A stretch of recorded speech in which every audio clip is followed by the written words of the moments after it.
Hail, guardian of the Redeemer,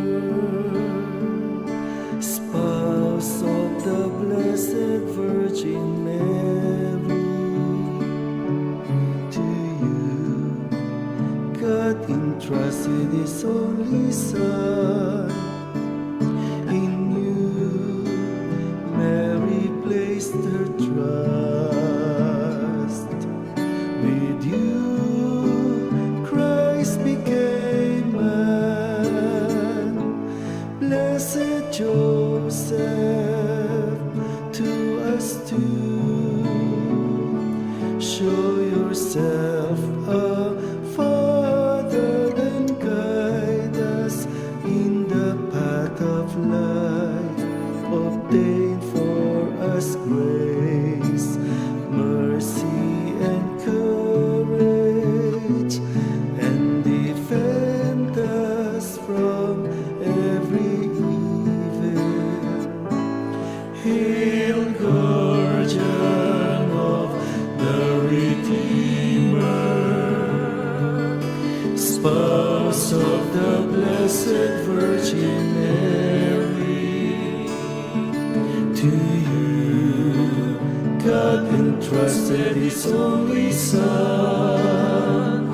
In you, Mary placed her trust. With you, Christ became man. Blessed Joseph, to us too, show yourself a Father and guide us in the path of life. Obtain for us grace, mercy, and courage, and defend us from every evil. Hail, guardian of the Redeemer, spouse of the Blessed Virgin Mary. To you, God entrusted His only Son. In you, Mary placed her trust. With you, Christ became man. Blessed Joseph, to us too, show yourself a Father and guide us in the path of life.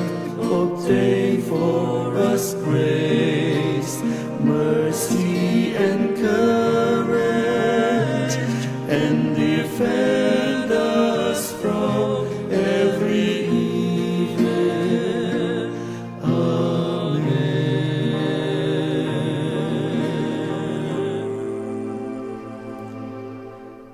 And defend us from every evil.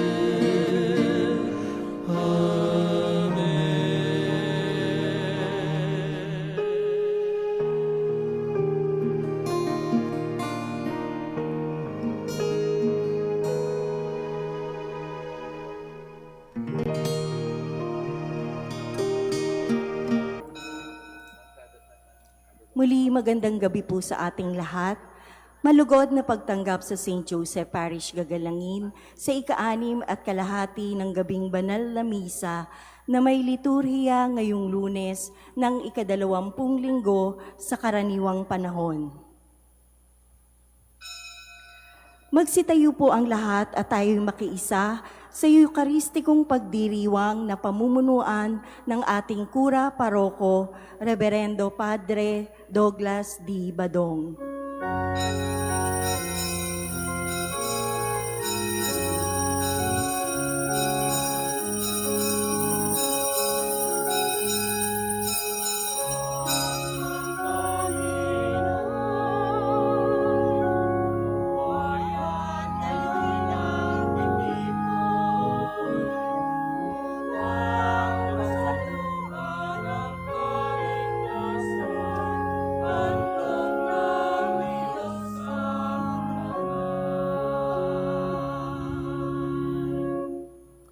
Sa ngalan ng Ama at ng Anak at ng Espiritu Santo, Amen. ang pagpapahala ng ating Panginoong Jesucristo, ang pag-ibig ng Diyos Ama, at ang makikipagkaisa ng Espiritu Santo naway sumainyong lahat. At sumaiyo rin. Nialay natin ang misang ito para sa kaligtasan ng lahat ng mga naapektuhan ng pag-ulan at pagbaha, lalo tigit sa araw na ito.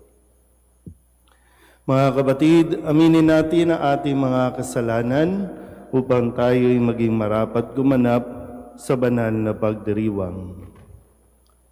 Inaamin ko sa makapangyarihang Diyos at sa inyo mga kapatid, na lubha akong nagkasala sa isip, sa salita at sa gawa, at sa aking pagkukulang.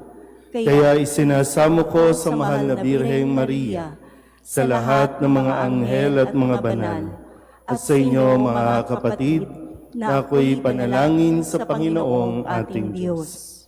Kaawaan tayo ng makapangyarihang Diyos, patawarin tayo sa ating mga kasalanan, at patnubayan tayo sa buhay na walang hanggan. Amen. Panginoon, kaawaan mo kami. Panginoon, kaawaan mo kami. Kristo, kaawaan mo kami. Kristo, kaawaan mo kami. Panginoon, kaawaan mo kami. Panginoon, kaawaan mo kami. Manalangin tayo. Ama naming makapangyarihan, lingid sa aming paningin ang mga inihanda mo para sa mga nagmamahal sa iyo. Padaluyan mo sa amin ang agos ng iyong pag-ibig upang sa pagmamahal namin sa iyo ng higit, makamtan namin ang iyong mga pangakong di malirit na hindi pa sumasagi sa isip namin o panaginip.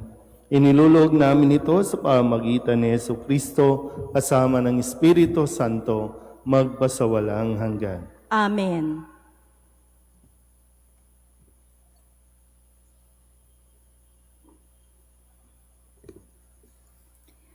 Pagbasa mula sa aklat ni Propeta Ezekiel. Sinabi sa akin ng Panginoon, "Tao, sa isang iglap ay kukunin ko ang taong pinakamamahal mo, ngunit huwag mong itatangis ni iluluha. Maaari mong daanin sa buntong hininga, ngunit tibayan mo ang iyong loob. Manahimik ka at huwag iparinig ang iyong pagtangis. Huwag kang lalakad ng walang sapin sa paa at lambong sa ulo na tanda ng pagluluksa. Huwag mong tatakpan ang iyong mukha ni kakain ang pagkain ng mga upahang tagaiyak. Umaga na ako'y magsalita sa mga Israelita. Kinagabihan, namatay ang aking asawa. Kinaumagahan, ginawa ko ang iniutos ng Panginoon. Tinanong ako ng mga tao, "Ano ang ibig mong sabihin sa ginagawa mong ito?" Sinabi ko sa kanila, "Sinabi sa akin ng Panginoon na sabihin ko sa sambayanan ng Israel ang ganito: Ang aking templo na siyang sagisag ng inyong kapangyarihan at kasiyahan ay sasalualing ko at papatayin sa tabak ang inyong mga anak. Tularan ninyo ang ginagawa ko. Huwag kayong magluluksa ni malulungkot. Mag-ayos kayong tulad ng dati, nakaturbante at panyapak. Huwag kayong tatangis o luluha. Dahil sa inyong kasamaan, mangangayayat sa matinding himutok ang bawat isa sa inyo." Sinabi ng Panginoon na ang mangyayari kay Ezekiel ang magiging babala sa inyo. Kung mangyayari na ang lahat, tularan ninyo ang kanyang ginagawa. Sa gayon, makikilala ninyong ako ang Panginoon. Ang salita ng Diyos. Salamat sa Diyos. Ang Diyos ay tinalikdan ng kanyang mga nilalang. Ang Diyos ay tinalikdan ng kanyang mga nilalang. Tinalikdan nila ang Diyos na lumikha sa kanila, ang Diyos na sa kanila ay nagbibigay buhay. Nasaksihan niya ang pagsamba nila sa Diyos-Diyosan, kaya't kanyang itinakwil sila na itinuring niyang mga anak. Ang Diyos ay tinalikdan ng kanyang mga nilalang. Sinabi niya, tatalikdan ko sila.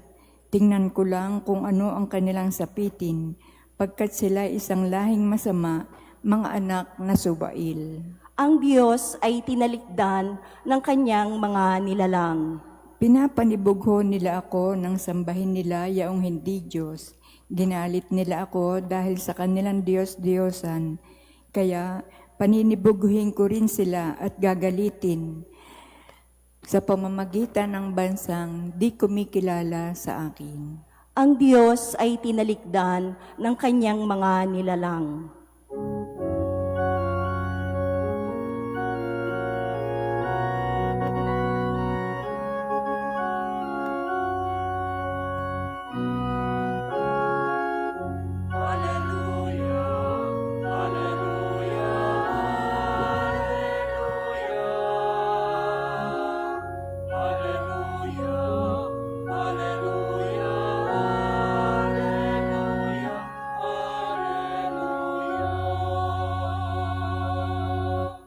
Mapalad ang mga dukha na tanging Diyos na lumikha ang pag-asa at adhika.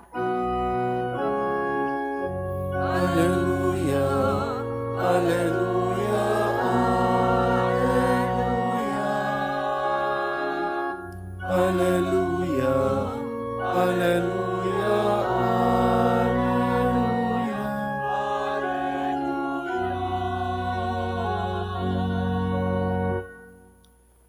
Sumainyo ang Panginoon. At sumaiyo rin. Ang mabuting balita ng Panginoon ayon kay San Mateo. Papuri sa iyo, Panginoon. Noong panahong iyon, may isang lalaking lumapit kay Jesus at nagtanong, Guro, ano pong kabutihan ang kailangan kong gawin upang magkamit ng buhay na walang hanggan? Sumagot si Jesus, bakit mo ako tinatanong kung ano ang mabuti? Iisa lang ang mabuti. Kung ibig mong magkamit ng buhay, sundin mo ang mga utos. Alin-alin po? Tanong niya. Sumagot si Jesus, huwag kang papatay, huwag kang mangangalunya, huwag kang magnanakaw, huwag kang magsisinungaling sa iyong pagsaksi. Igalang mo ang iyong ama at ina, at ibigin mo ang iyong kapwa gaya ng pag-ibig mo sa iyong sarili. Sinabi ng binata, tinutupad ko na pong lahat iyan. Ano pa po ang dapat kong gawin? Kung ibig mong maging ganap, humayo ka, ipagbili mo ang iyong ari-arian at ipamahagi sa mga dukha ang pinagbilhan. Kapag ginawa mo iyan, magkakaroon ka ng kayamanan sa langit. Pagkatapos, bumalik ka at sumunod sa akin. Sagot ni Jesus. Pagkarinig nito, malungkot na umalis ang binata sapagkat siya'y napakayaman. Ang mabuting balita ng Panginoon. Pinupuri ka namin, Panginoong Hesukristo. Isang magandang gabi po sa inyong lahat. Ngayon po ay Lunes ng ika-20 linggo sa karaniwang panahon at talagang maranasan natin ang matinding pagbuhos ng ulan sa maghapon. No? Parang madaling araw pa lang umulan na. No? Kung kaya pagsikat ng liwanag ay talagang baha dito, baha doon. So maging sa ating parokya ay hindi tayo na iba no, sa karanasang ito. Kaya tamang-tama yung paalala ni Propeta Ezekiel no, sa unang pagbasa nga sa ganitong mga pangyayari, sa ganitong mga karanasan, sabi nga, no, daanin mo na lang sa buntong hininga. Sige nga, magbuntong hininga nga. Kasi makikita mo naman, di ba? No? Ano ba nangyari? Parang last year, umulan din naman. Kanina iniisip ko, ano nangyari? Bakit gano'n? No? Wala namang bagyo, pero diretso lang ang ulan. Kaya sabi ko, no, lumiliwanag. Ang kinukuha na ako ng liwanag. Pero napansin ko lang, no, sabi ko, last year may ganito din pag-ulan. Pero last year, marami pa kasing puno, no, lalo na sa Taft. Diba, no? Marami pang puno. Pero ngayon, wala na yung mga puno. Kaya, same amount of rain, pero dahil wala tayong katulong na humihigop, kaya buntong hininga na lang talaga tayo. Minsan masasabi rin natin na deserve din naman talaga natin maranasan ito. Kasi nga, hindi tayo natututo sa mga aral na ibinibigay sa atin ng Panginoon. Yan sabi, paano ba tayo magkakaroon ng buhay? Hindi na tayo nabubuhay sa mundong ito, baka hindi rin tayo magkaroon ng buhay sa kabila. Kasi sabi ng lalaki, paano po ako magkakaroon ng buhay na walang hanggan? Sabi sa dulong bahagi, ang lalaking ito ay napakayaman. So yung yaman ay hindi pala talaga makakapagbigay ng 100% buhay. 100% na magbibigay sa atin nung talagang makakatulog ka ng mahimbing, yung maayos. So ang kulang, sabi nga dito, bukod sa, mabuti naman siguro yung tao, no, yung lalaki, mabuti naman. Kasi sabi, sundin mo ang mga utos, ginagawa naman daw niya. Pero may kulang. Kulang sa pakikipagkapwa. Kaya nga ang paanyaya, sige, kung gusto mo talagang magkaroon ng buhay at magkaroon ka ng buhay na walang hanggan, pamahagi mo ang iyong kayamanan at doon nahirapan. Minsan, parang madali na sundin, wag kang mangangalunya. Madaling sundin, wag kang papatay. Madaling sundin, wag kang magnanakaw. Pero yung bahagi na ipamahagi mo ang iyong ari-arian, parang dun talaga naging mahirap. Doon natin malaman yung gaano kalalim yung attachment natin sa mga kayamanan sa mundong ito. Na hindi naman magdadala sa atin sa langit. Lahat yan, no?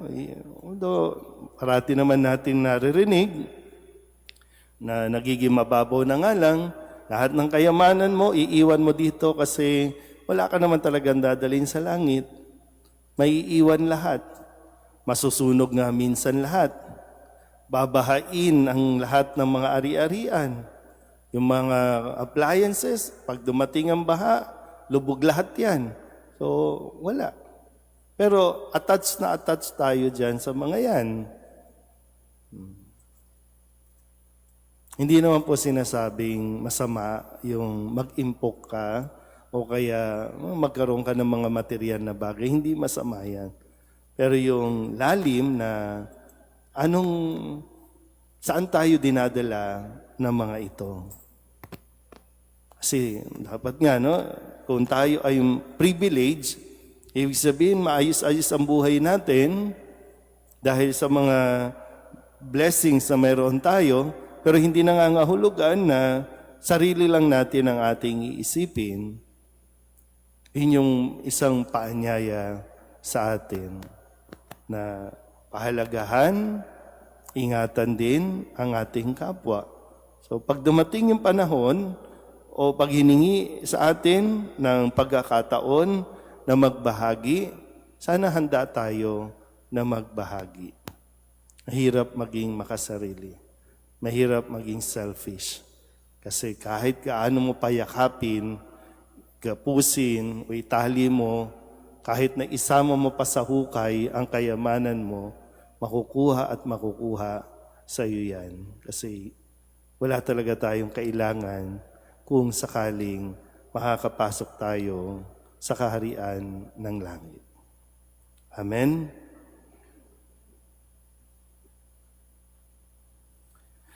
Hinahamon tayo ni Hesukristo na ipagpalit ang mga material na kayamanan ng mundong ito sa kanyang walang hanggang karunungan.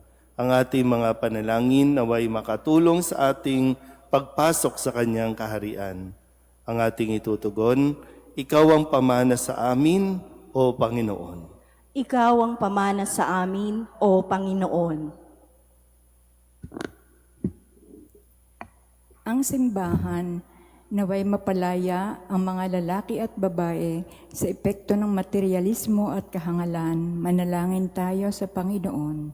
Ikaw ang pamana sa amin, O Panginoon. Ang mga pinuno ng gobyerno naway huwag isakripisyo ang kanilang prinsipyo sa kapangyarihan, tagumpay at ambisyon, at sa halip isulong nila ang dangal at halaga ng Ebanghelyo. Manalangin tayo sa Panginoon. Ikaw ang pamana sa amin, O Panginoon. Ang mga magulang at mga guro naway hamunin ang mga kabataan na mamuhay sa mga bagay na tunay na makahulugan. Manalangin tayo sa Panginoon. Ikaw ang pamana sa amin, O Panginoon. Ang mga Kristiyanong labis ang ari-arian at likas na yaman naway matutong magbahagi ng kanilang yaman at talento sa mga dukha at kapuspalad. Manalangin tayo sa Panginoon. Ikaw ang pamana sa amin, O Panginoon. Upang mamayani ang kapayapaan sa gitnang silangan at sa buong mundo, at ipag-adyanawaan sa katauhan sa karasan, kasakiman at pang-aabuso ng kapangyarihan na nagdudulot ng paghihirap at kamatayan sa marami. Manalangin tayo sa Panginoon. Ikaw ang pamana sa amin, O Panginoon. Upang ang lahat ng mga nagdurusa dahil sa kalupitan ng digmaan ay daglian ng makaranas ng kapayapaan at mabuhay ng may kapanatagan at kalayaan. Manalangin tayo sa Panginoon. Ikaw ang pamana sa amin, O Panginoon. Ang ating mga mahal na yumao, naway mapuno ng yaman ng kaharian ng Diyos. Manalangin tayo sa Panginoon. Ikaw ang pamana sa amin, O Panginoon. Dulog din natin sa Panginoon ang ating mga personal na kahilingan at mga panalangin para sa ating mga pamilya, kasama din ang mga kahilingan ng mga nanonood sa online. Lahat ng mga misang pasasalamat, espesyal na intensyon, agarang paggaling ng mga may sakit, at ang lahat ng mga kaluluwa na inihiling na ipagdasal sa misang ito.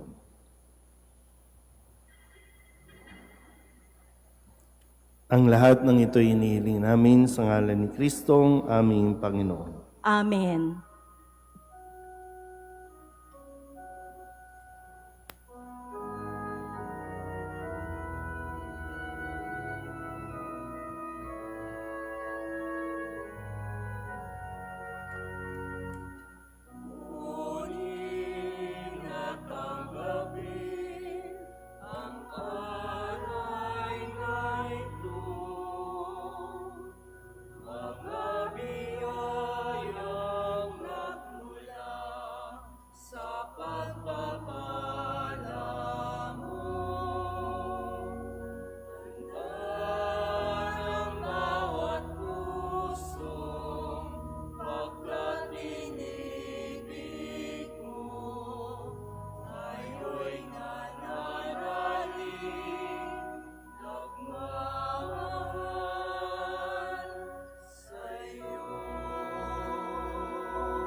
Manalangin kayo mga kabatid upang paghahain natin ikalugdan ng Diyos samang makapangyarihan.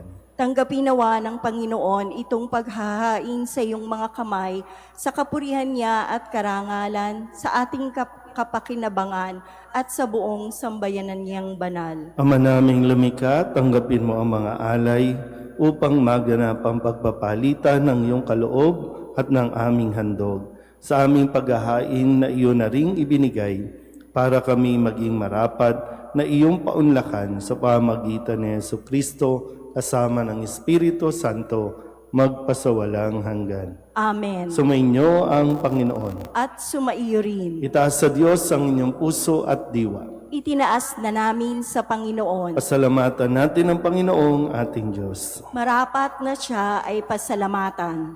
Ama naming makapangyarihan, tunay ngang marapat na ikaw ay aming pasalamatan.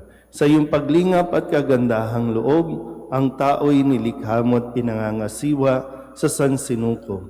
Sa hangad mong siya'y iwastong lubos, siya'y pinagdusa mo sa kanyang pagtalikod. Sa iyong paggiliw, iyong ipinahintulot na makabalik siya sa pamamagitan ni Kristo Jesus. Kaya kaisa ng mga anghel na nagsisiawin ng papuri sa iyo na walang humpay sa kalangitan, kami nagbubunyi sa iyong kadakilaan.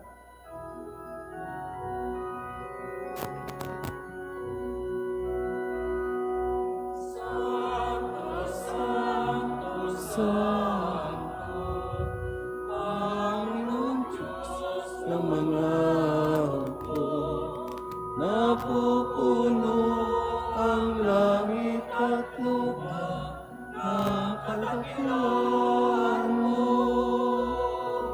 Hosana, Hosana sa kaitaasan, Hosana, Hosana sa kaitaasan. Pinapala na paririto sa ngalan ng Panginoon.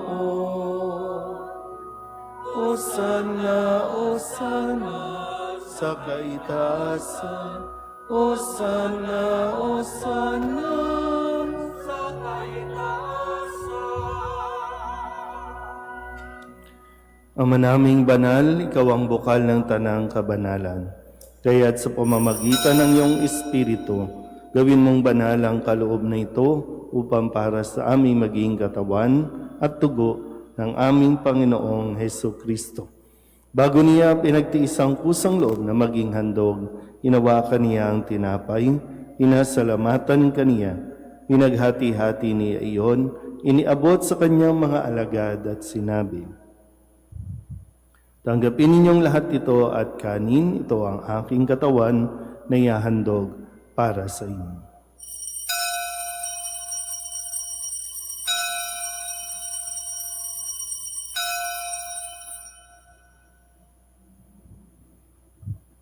Kaya hindi naman nang matapos ang hapunan, hinawakan niya ang kalis, muli kaniyang pinasalamatan.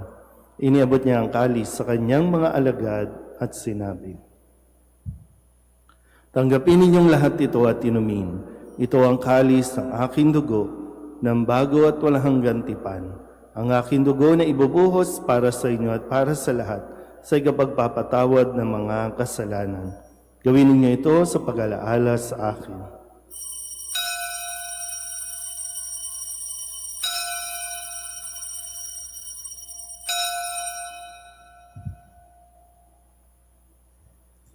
Ipagbunyi natin ang misteryo ng pananampalataya.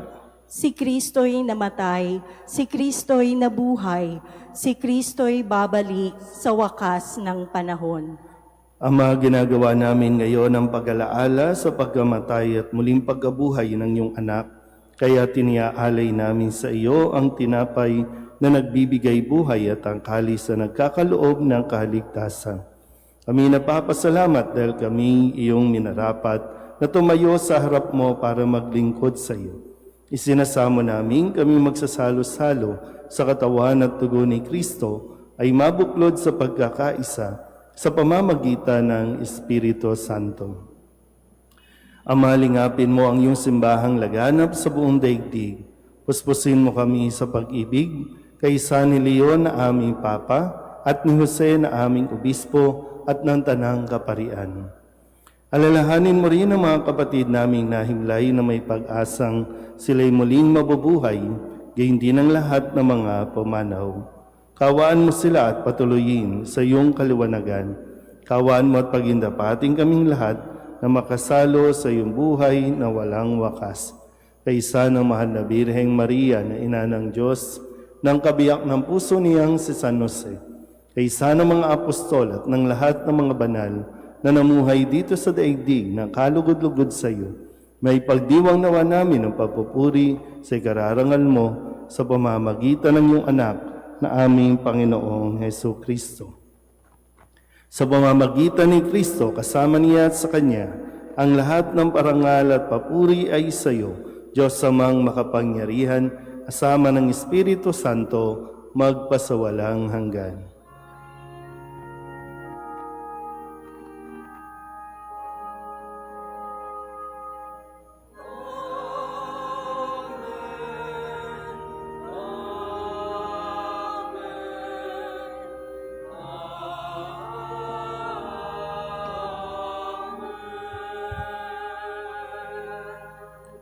Sa tagubili ng manakagagaling na utos at turo ni Jesus sa Panginoon natin at Diyos, ipahayag natin ang lakas loob.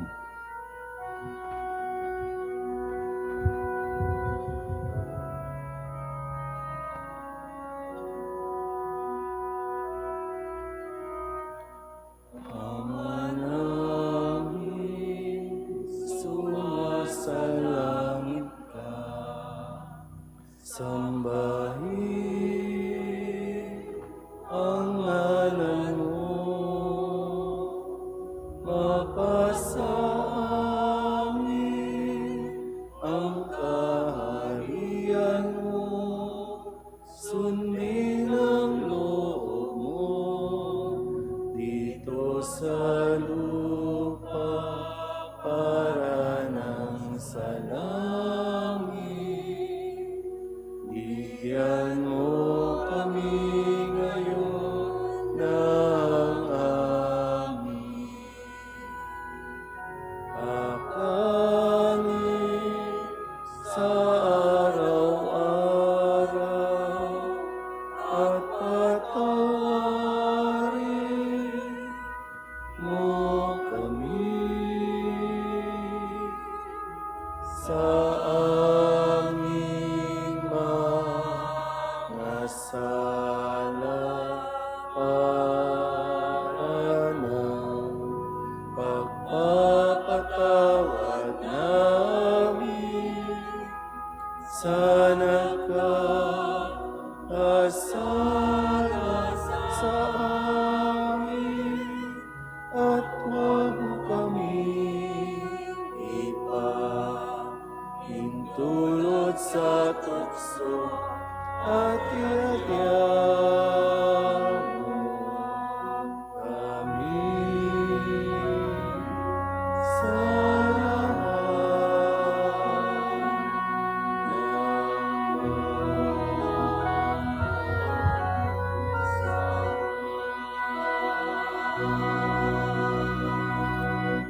Hinihiling namin kami iadya sa lahat ng masama, pagkalooban ng kapayapaan araw-araw, iligtas sa kasalanan at ilayo sa lahat ng kapahamakan, samantalang aming pinananabikan ang dakilang araw ng pagpapahayag ng tagapagligtas naming sa Jesucristo.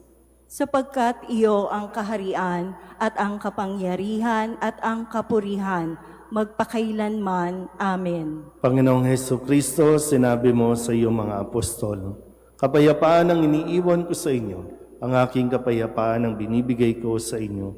Tunghayan mo ang aming pananampalataya at huwag ang aming mga pagkakasala. Pagkalooban mo kami ng kapayapaan at pagkakaisa ayon sa iyong kalooban, kasama ng Espiritu Santo, magpasawalang hanggan. Amen. Ang kapayapaan ng Panginoon ay laging sumainyo. At sumaiyo rin. Mabigayan tayo ng kapayapaan sa isa't isa.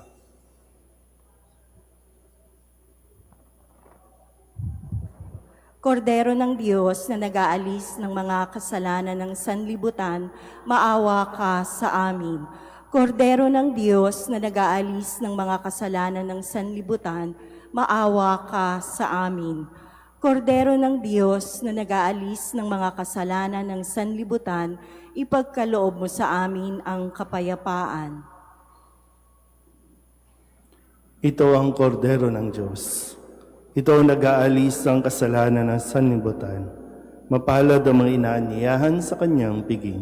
Panginoon, hindi ako karapat-dapat na magpatuloy sa iyo, ngunit sa isang salita mo lamang ay gagaling na ako.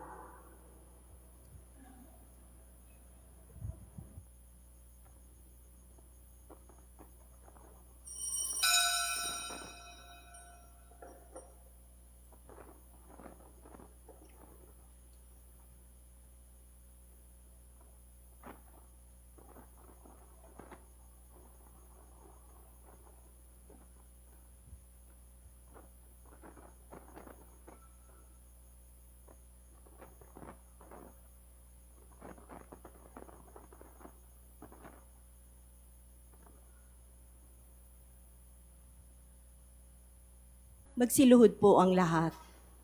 Panalangin kay San Jose. Abang tagapangalaga ng tagapagligtas, kabiyak na puso ng mahal na Birheng Maria, sa iyo'y pinagkatiwala ng Diyos ang kaisa-isa niyang anak. Sa iyo nagtiwala si Maria. Sa piling mo, si Kristo'y naging tao. Maging ama ka rin sa amin, pinagpalang Jose, at gabayan mo kami sa landas ng buhay. Ihingi mo kami ng biyaya, awa at tapang, at ipagtanggol kami sa lahat ng masama. Amen. Magsitayo na po ang lahat. Manalangin tayo. Ama naming mapagmahal, sa banal na pakikinabang, si Kristo ay aming pinagsaluhan. Inihiling namin kami maging katulad niya sa langit, pakundangan sa kanyang pagiging aming kaparis, bilang tagapamagitan, kasama ng Espiritu Santo, magpasawalang hanggan. Amen. Sumainyo ang Panginoon. At sumaiyo rin. At pagpalain kayo ng makapangyarihang Diyos, Ama at Anak, at Espiritu Santo. Amen. Tapos ang banal na misa, humayo tayo sa kapayapaan ni Kristo. Salamat sa Diyos. Magandang gabi po.